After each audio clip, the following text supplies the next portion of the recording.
Assalamualaikum warahmatullahi wabarakatuh. Shalom semuanya. Perkenalkan nama saya Matthew Kenneth Detuon dengan NIM D101235521. Pada saat ini saya membuat tugas video tentang mengedukasi mata kuliah pendidikan karakter dan anti korupsi dengan dosen pengampu Ibu Wiyatni Anandi.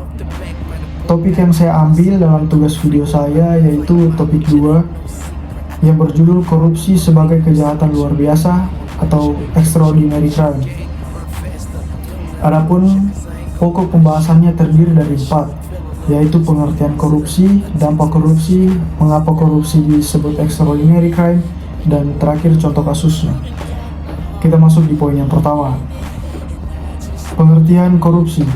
Secara etimologis, kata korupsi berasal dari bahasa Latin corruptio atau corruptus, yang berarti penyimpangan dari kesucian, kebusukan, kejahatan, atau penyalahgunaan kepercayaan untuk kepentingan pribadi.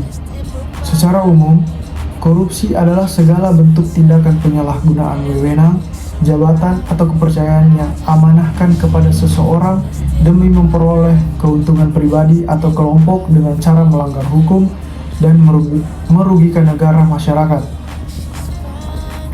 Secara hukum di Indonesia, berdasarkan Undang-Undang Nomor 31 Tahun 1999, Junto Undang-Undang Nomor 20 Tahun 2001 tentang pemberantasan tindak pidana korupsi pada dasarnya dikelompokkan ke dalam 7 kategori utama.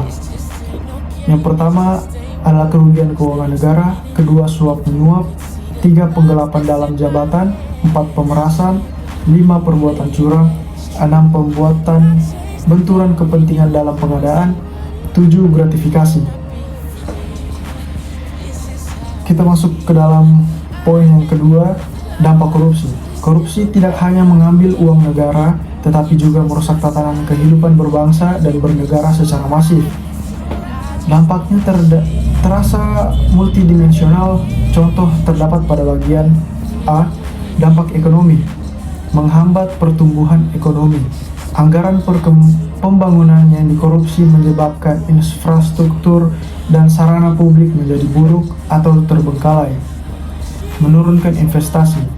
Investor asing maupun domestik enggan berinvestasi akibat ekonomi biaya tinggi atau high cost ekonomi yang diciptakan oleh praktik pungli dan suap perizinan.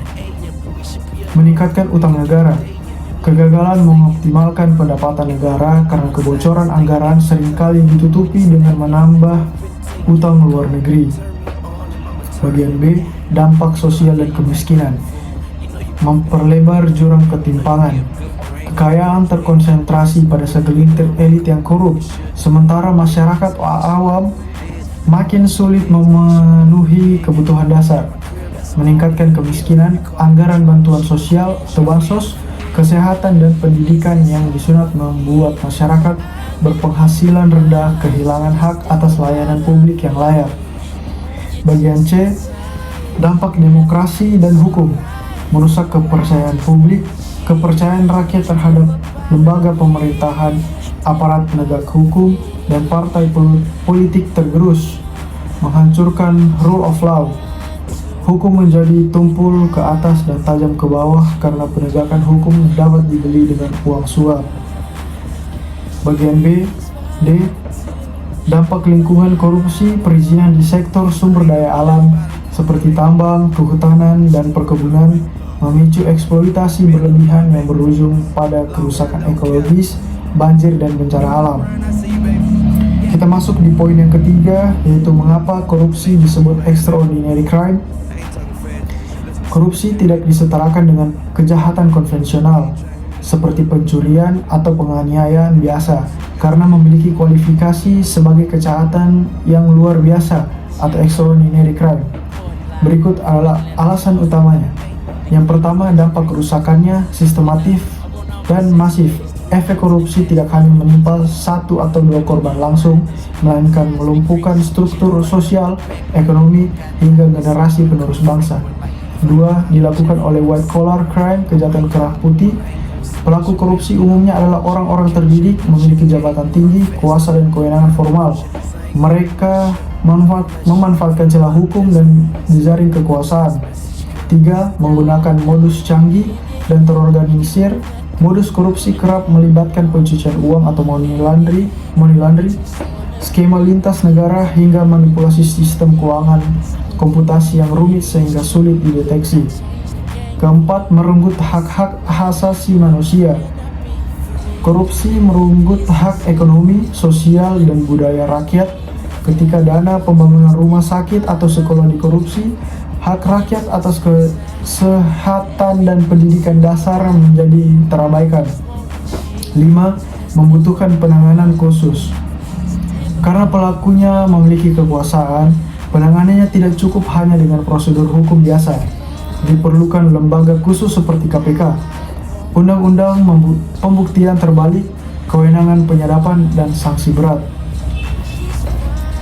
Kita masuk ke contoh kasus atau contoh yang terakhir, poin yang terakhir. Terdapat beberapa contoh kasus nyata di Indonesia yang menggambarkan korupsi sebagai extraordinary crime karena dampak kerugiannya yang sangat masif. Yang pertama, kasus korupsi tata niaga timah di wilayah IUP PT Timah Tbk periode 2015-2022. Gambaran kasus dugaan kerjasama ilegal antara pihak swasta dan PT Timah Tbk dalam penambangan dan tata niaga timah secara tidak sah. Mengapa disebut extraordinary? Kasus ini mencatatkan estimasi kerugian finansial negara dengan kerusakan lingkungan hingga lebih dari 300 triliun kerusakan ekologis yang ditimbulkan membutuhkan waktu bertahun-tahun untuk dipulihkan, merusak ekosistem pesisir dan lahan di Bangka Belitung. Kasus berikutnya adalah kasus korupsi pengadaan bantuan sosial atau Bansos COVID-19 periode 2020. Gambaran kasus pemotongan anggaran paket bantuan sembako untuk masyarakat terdampak pandemi COVID-19 oleh Kementerian Sosial. Mengapa disebut extraordinary? Karena dilakukan tepat di tengah kondisi darurat bencana nasional atau krisis kesehatan dan ekonomi, di mana masyarakat sangat bergantung pada bantuan negara untuk bertahan hidup. Tindakan ini memotong hak dasar warga yang sedang krisis. Kasus berikutnya ada kasus korupsi IKTP.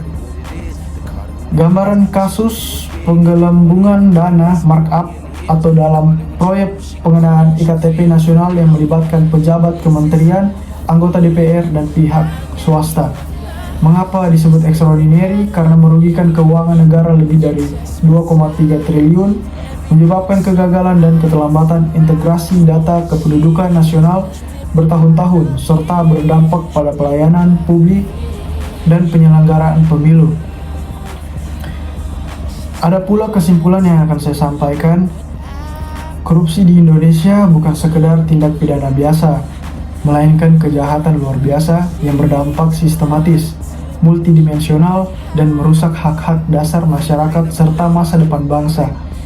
Kerugian yang ditimbulkan tidak hanya bersifat finansial, melainkan juga kehancuran lingkungan, penurunan kualitas layanan publik, dan runtuhnya kepercayaan publik terhadap penegakan hukum serta kelembagaan negara. Oleh karena itu, penanganannya tidak cukup dengan cara-cara konvensional, melainkan menuntut strategis luar biasa, extraordinary measures.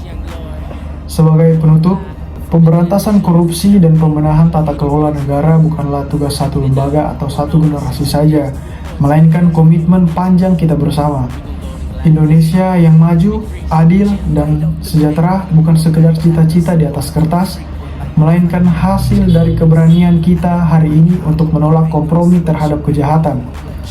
Mari kita jaga integritas, kawal perubahan, dan bersama-sama mewujudkan masa depan Indonesia yang bersih dan bermartabat. Sekian dari tugas video saya. Assalamualaikum warahmatullahi wabarakatuh. Shalom semuanya.